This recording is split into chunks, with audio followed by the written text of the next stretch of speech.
vocês estão? Tudo bem? É, final de ano, né? A gente tá aí na luta para concluir as atividades escolares. Muita gente aí preocupada com o futuro, né? Se vai ser aprovado ou não. Desde já eu quero dizer para todos vocês que foi uma honra trabalhar com o pessoal aí durante essa conclusão de curso de vocês. Desejo de coração felicidade, sucesso naquilo que vocês decidirem fazer daqui por diante. Bom, o objetivo dessa aula de hoje está relacionado a uma leitura que eu fiz sobre um trabalho de um dos meus alunos. Eu lendo aqui as avaliações que foram feitas, encontrei uma prova que me encheu de orgulho, né? No final da prova, uma pergunta um pouco, vou dizer que extraordinária, mas inesperada, né? De um dos meus alunos, que indagava sobre o quando eu, né, iria falar para a turma sobre o fim do mundo, sobre o fim do universo, sobre o fim do cosmos, né? E obviamente que eu não sou profeta, nem sou Deus para saber como é que vai ser e quando vai ser, mas a ciência ela tem alguns prognósticos, ela tem alguns estudos, né, baseados em teorias que nos dão uma luz acerca disso. Desde já eu fico orgulhoso pela pergunta, né, que foi feita, e lembro que no início do curso eu falei que se desse tempo eu iria trazer esse assunto à tona para a turma, né, para a turma da qual esse aluno faz parte. Meu colega, meu querido aluno, antes de eu falar para você sobre, ou para vocês, caso alguém se interesse, né, sobre como vai ser o fim, ou como supostamente se imagina que vai ser o fim, eu gostaria de falar um pouquinho para vocês sobre a questão da geometria, né? Porque é ela, no final das contas, que vai apontar para como será o fim dos tempos, né? Então, para começo de história, né, a gente tem na matemática, a gente tem um estudo que é feito de maneira inequívoca e faz parte, né, do conteúdo de matemática do ensino fundamental, que diz respeito a. Só um momento. Eu não sei, Pedro, minha filha, quem é? Tá ligando pra mim? Tá atrapalhando a minha aula aqui, mas.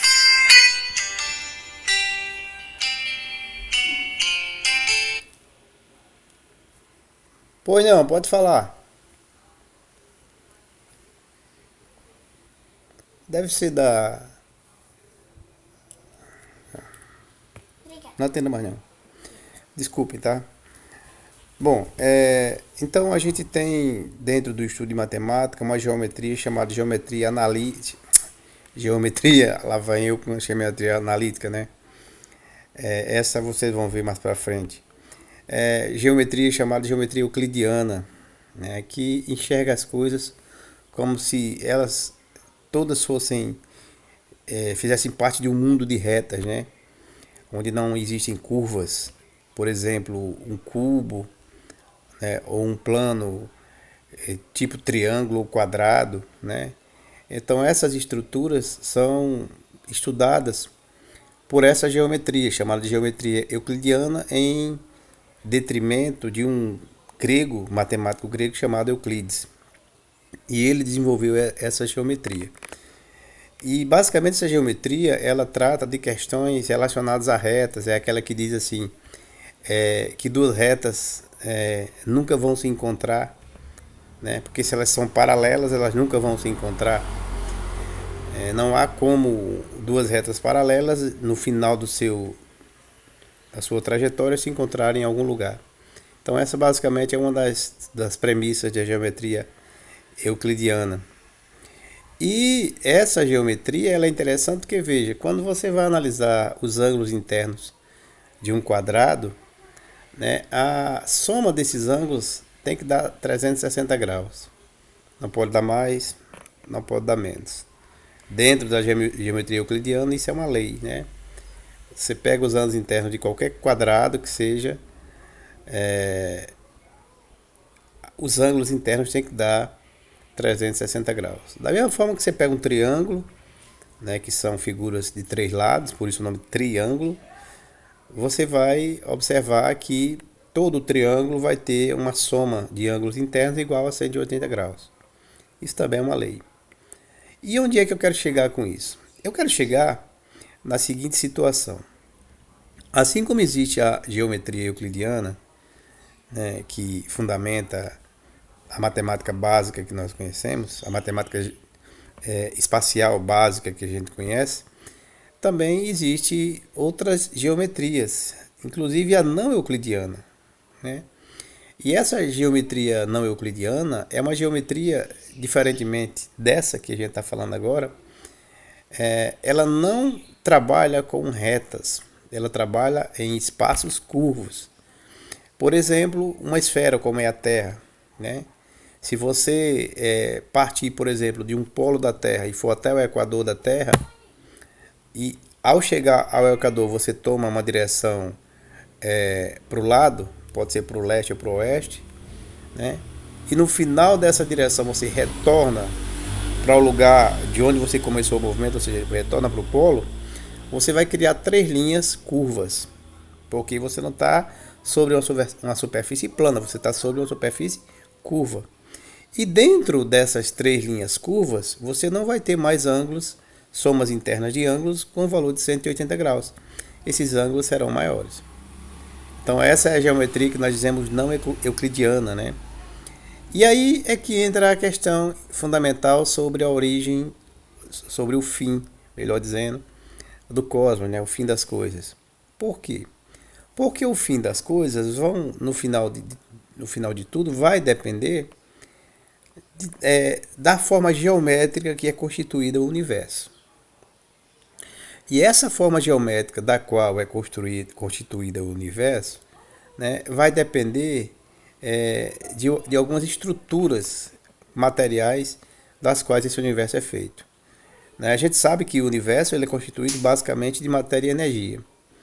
Mas se em algum momento da história do universo se descobrir, por exemplo, que o universo possui uma densidade de massa, densidade de matéria inferior àquela que os cientistas estudaram como a densidade de equilíbrio do universo, então o universo vai acabar de um jeito. Se ela tiver uma densidade superior, densidade de massa, né, de matéria superior àquela que é definida para o equilíbrio, o universo vai ter outro fim. E se ela tiver uma densidade de matéria igual àquela do equilíbrio, aí ela terá uma outra maneira o universo terá outra maneira de se extinguir. Então veja que tudo vai depender da estrutura do universo, de como o universo é fisicamente, geometricamente, e essa dependência geométrica e essa geometria da qual o universo é feita, de como ela é feita, né, vai depender da massa crítica do universo. Por exemplo, né, vamos para a primeira teoria. Se o universo tiver uma massa crítica maior do que aquela esperada, ou maior do que aquela do equilíbrio da expansão, significa dizer que em algum momento da expansão desse universo ele vai parar de crescer, ele vai parar de se expandir. E no momento que ele parar de se expandir, ele vai começar a retrair, a contrair. Então, num instante infinitamente pequeno, ele para e começa a contrair. Nesse processo de contração, a força gravitacional vai vencer a todas as outras forças que existem na natureza. Até chegar a um ponto em que todas as estruturas materiais, que tudo que existe como matéria, inclusive como energia, vai se aproximar de um único ponto. Né? Esse único ponto do qual todas as coisas vão fazer parte é chamado de singularidade. Então, nesse aspecto, o universo ele vai sofrer uma expansão até um ponto, né, de que não vai ser mais possível que essa expansão aconteça. E aí ele vai sofrer novamente uma contração. É o que a gente chama de Big Crash, né? Tem o Big Bang, que é a expansão, e um outro momento do processo de existência do universo que vai haver um Big Crash, que é uma contração. Nessa contração, você vai ter um momento final, que é a singularidade, que nada mais é do que uma região extremamente pequena do universo que vai ser constituído por toda a matéria existente. Não é? E aí você vai ter a possibilidade de novos universos cíclicos, porque dentro desse processo pode haver uma reexpansão, ou seja, um novo Big Bang. Esse novo Big Bang vai gerar um novo universo que vai crescer, se expandir e atingir um limite de crescimento. E como a matéria é suficiente para que haja uma regressão, vai chegar um momento em que ele vai regredir, né? E vai ter um novo Big Crash. Então, o universo seria um conjunto infinito de universos cíclicos. Essa é a primeira teoria. A segunda teoria vai se referir a uma situação em que o universo não seria cíclico, portanto não seria esférico. E esse universo não esférico, só um momento.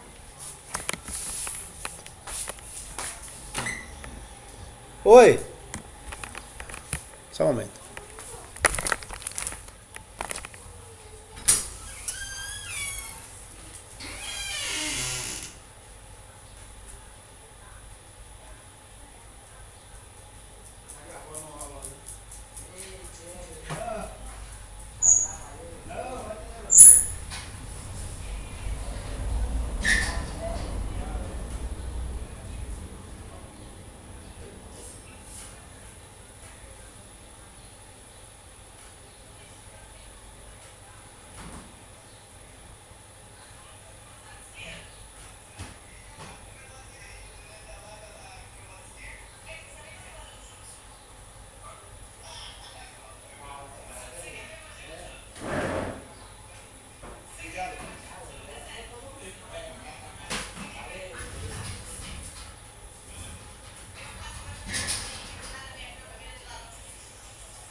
Vamos voltar à aula aqui.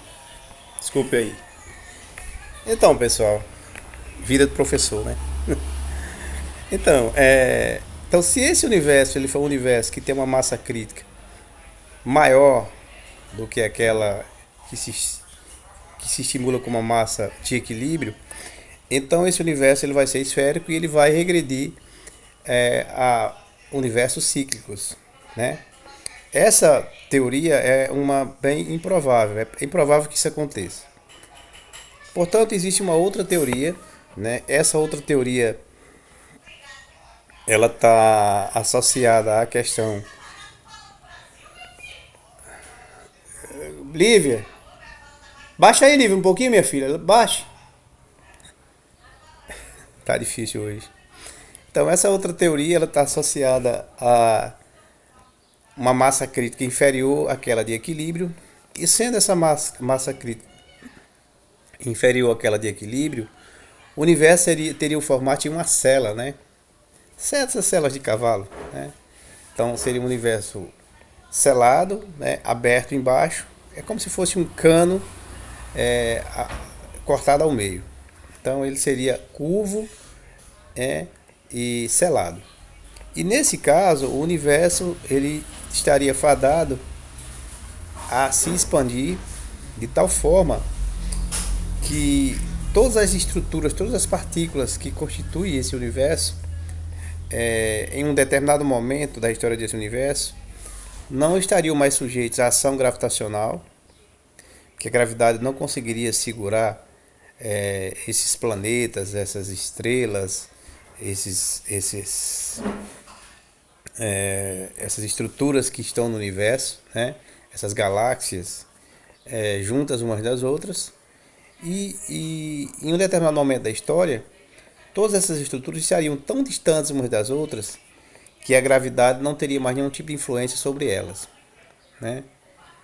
Até que, em certo momento, a partir de um certo momento, essas estruturas, planetas, né, galáxias, e tudo que existe na natureza, não seriam mais constituídos por unidades gigantescas como estrelas e etc.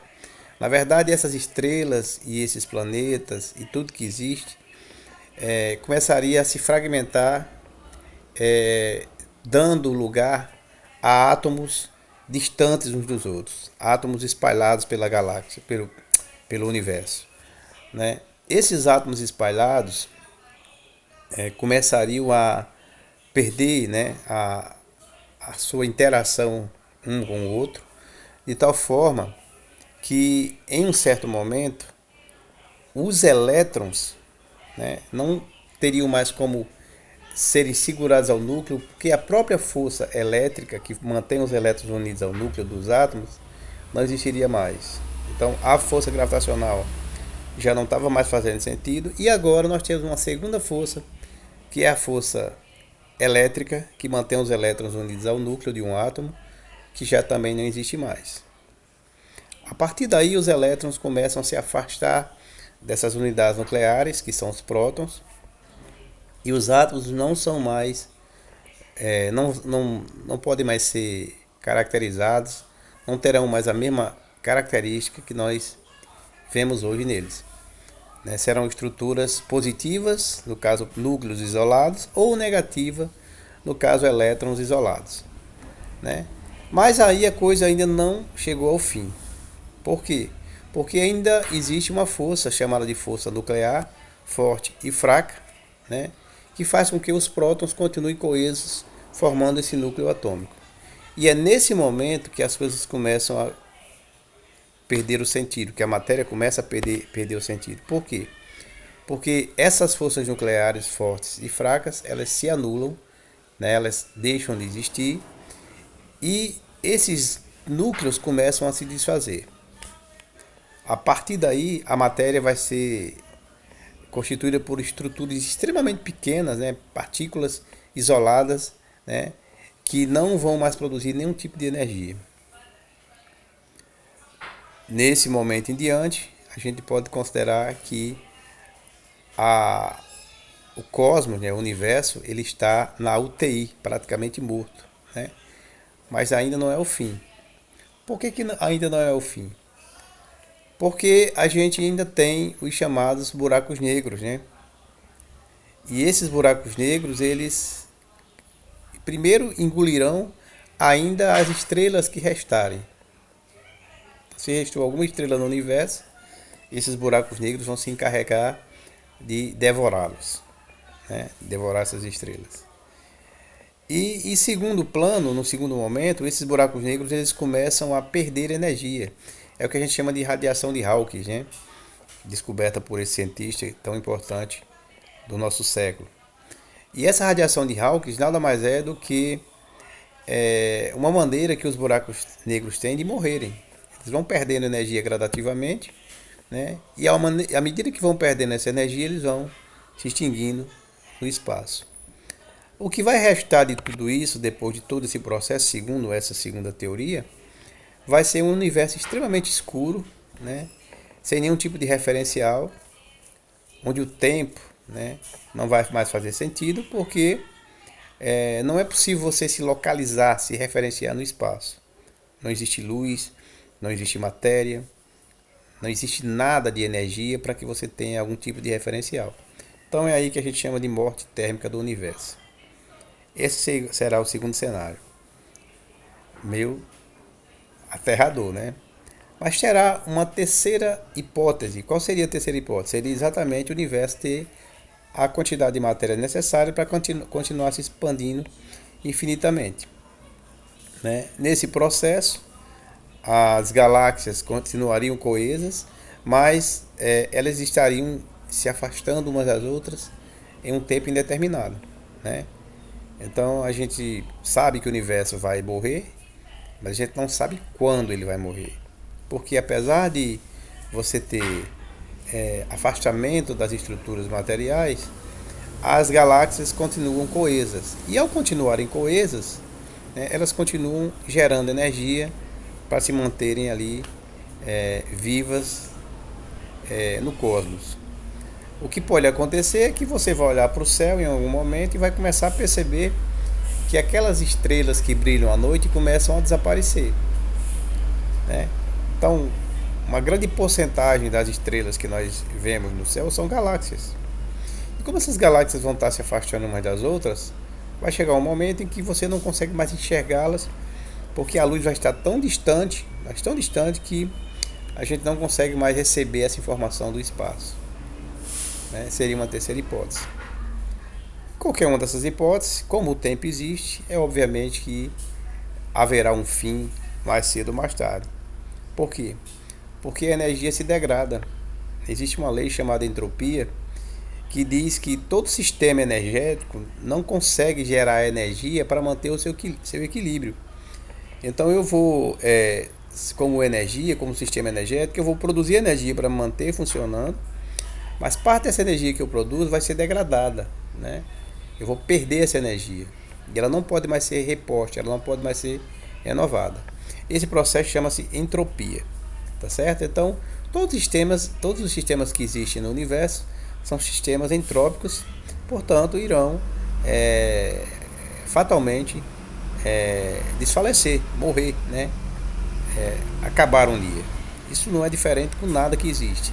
Não é diferente com os seres vivos, também não é diferente com as estruturas não vivas, como é o caso do universo em si. Beleza, galera? Espero que vocês tenham entendido o que eu falei. Sucesso a todos, fiquem com Deus e até a próxima.